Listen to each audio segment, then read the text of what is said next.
Sonic's Green Hills Adventure Season 6 Chapter 5 Settling in for the first night.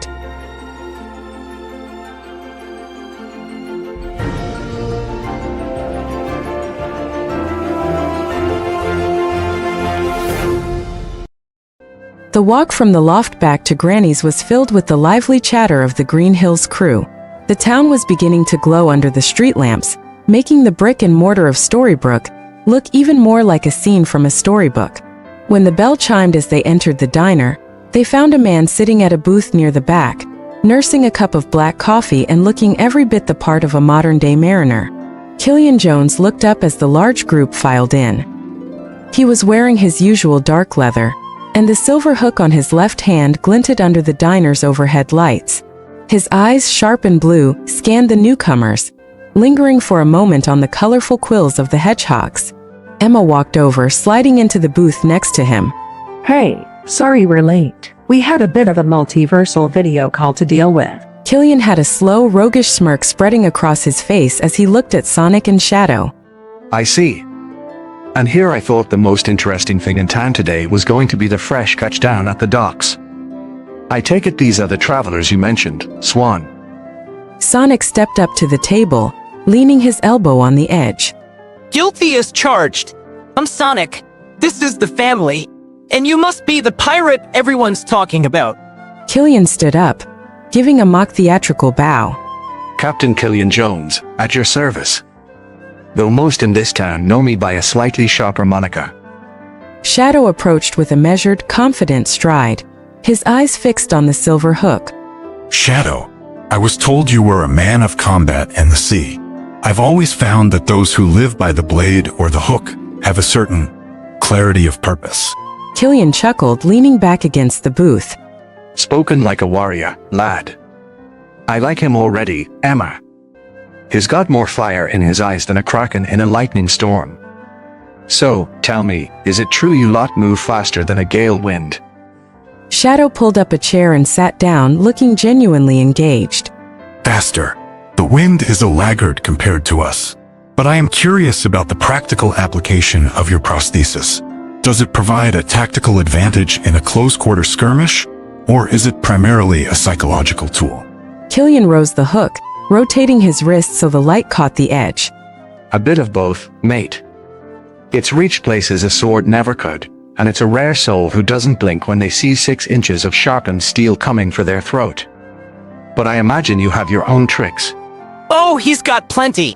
Usually involving explosions or very fast kicks. But hey, Captain, do they have chili dogs on the Jolly Roger? Because I feel like that's a missed opportunity if they don't.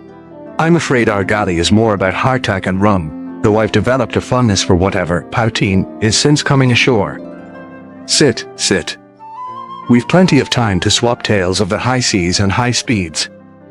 As the rest of the group, Tom, Maddie, Rachel, Jojo, Maria, Annika, Marina, Silver, and the teens found neighboring tables, the diner became a hub of shared stories. Killian was a natural storyteller, regaling Joey and Silver with tales of Neverland, while Jessica and Veronica asked him questions about the fashion sense of the Enchanted Forest. Annika was watching Shadow and Killian talk shop. I don't think I've ever seen Shadow this interested in a conversation. He's actually asking follow-up questions. He respects the captain's experience. Shadow has always appreciated someone who has survived a long journey. Plus, I think he just likes the aesthetic. Maria was watching Killian with a kind smile. He has a very brave heart. It is the heart of someone who found his way home through the dark, just like us. Emma turned to Tom. Looks like they're fitting in just fine. Killian has a way with lost souls, probably because he was one for about 300 years. He seems like a good man, a bit intense with the leather, but a good man. For the next hour, the visitors forgot about dimensions and blank books. They were just people in a diner sharing a meal and a laugh. Shadow and Killian continued their debate on the merits of a saber versus a chaos-infused strike, their voices low and spirited, while the sound of the ocean waves echoed faintly in the distance outside the diner's windows. Then it's settled. Tomorrow you'll show me the Jolly Roger, and I'll show you what a sonic boom feels like from the deck of a ship. It's a bargain, mate. Just don't knock my mast into the sea. The street lamps of Storybrooke cast long, amber shadows as the group finally stepped out of the warmth of Granny's. The town was incredibly still, the only sound being the distant chime of the clock tower and the gentle lap of the harbor against the docks. Emma led the way toward a grand, three-story Victorian building with a wraparound porch and a sign that read Storybrooke Bed and Breakfast. It was elegant and slightly imposing, but the warm light glowing from the windows made it feel like a sanctuary. All right, Archie usually keeps a few suites open for situations exactly like this. It's quiet, the beds are comfortable, and more importantly, it's far enough from the mayor's office that you won't have Regina checking your pulse every 5 minutes. We appreciate it, Emma. Truly, it's been a very long day. I think we're all ready to just process everything. I'm just looking forward to a pillow that doesn't smell like charcoal and barbecue smoke. Inside, the lobby was filled with the scent of lavender and old wood.